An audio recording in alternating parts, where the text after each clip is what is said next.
Čaute ľudia, máme tu nový video zo seriálu Martial World. Je to vlastne to Star Wars a ja mám tam bola veľmi rád, mi sa páčil jeho príbeh, jeho koniec a teraz poďme na to, že čo sa mi na tom seriálu veľmi páčilo. Mne sa najviac páčila tá animácia. Animácia vyzerala krásne, ja mám rád veľmi animované projekty, hlavne Arkane a teraz je nové Stranger Things, ich animácia vyzerá výborne a teraz sa vrátime k Molovi. Mol je za mňa dosť strategická postava a získal vlastný seriál. Ja som Clone Wars nevidel, lebo to je veľmi dlhé, ale neviem o čom to je. Ale inak Mol tu celkom dobre skončil. Ale uvidíme v tej druhej sezóne. Lebo prvá sezóna bola o tom, že ho chcú chytnúť, potom prišli inkvizitori a potom išli aj po obyčajných ľuďoch, ako bol Lawson a jeho syn.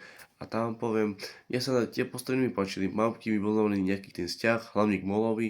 Mne sa páčili aj tie flashbacky, jeho Palpatine zobral, jeho brat mu hovoril, že to nerob, bo vedel ako skončí. A potom ako ho rozsekol Obi-Wan. No a potom ešte tá vec, že ako v tej vízii Palpatine trénoval, vždy mu dal Molovi Force Lightning a to bolo dosť kruté. A preto je Mol také zviera. Lebo Molly nie je akože úplne kladiac, lebo on robil tiež veľa zlých vecí. On je vlastne, no, dalo by sa povedať, menší antihrdina. A zase až taký antihrdina to nie je, lebo aj on robil zlé chyby. Chyby robil veľké. A robil aj zlé činy. Ale inak je to celkom ešte monštrum. No vlastne je to monštrum. Ale inak, čo vám poviem, mi sa to veľmi páčilo. Hlavne na konci, keď sa Mol popil s Darthom Vaderom. Darth Vader v tej poslednej epizóde to bola čerčička na torte, mi sa to extrémne páčilo, ich súboj bol strašne dobrý, hlavne keď nie že Mol, ale vlastne nie, pardon, to bol Vader. Keď Vader nič neprehovoril, no tak to je celkom, toto trošku trápi, že je to celkom škoda, lebo Vader, ktorý mohol niečo povedať, ale nič nepovedal, to je škoda. Možno to nechovajú na druhú sériu, lebo v druhej sérii ja dúfam, že sa Vader vráti a dúfam, že príde ich súboj a dúfam, že niečo už prehovorí.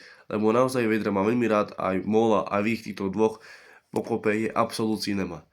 Inak postavy ako Devon, Dvojbot, Lawson, ktorý bohužiaľ zomrel, a Majster Ducky, tí dva inkvizitori, Dryden, ktorý sa mi veľmi páčil, lebo ja mám Drydena rád aj zo filmu Solo a tu tiež bol Molovi, lebo Mol a Dryden majú nejakú tú svoju organizáciu, ktorá sa volá Crimson Dawn.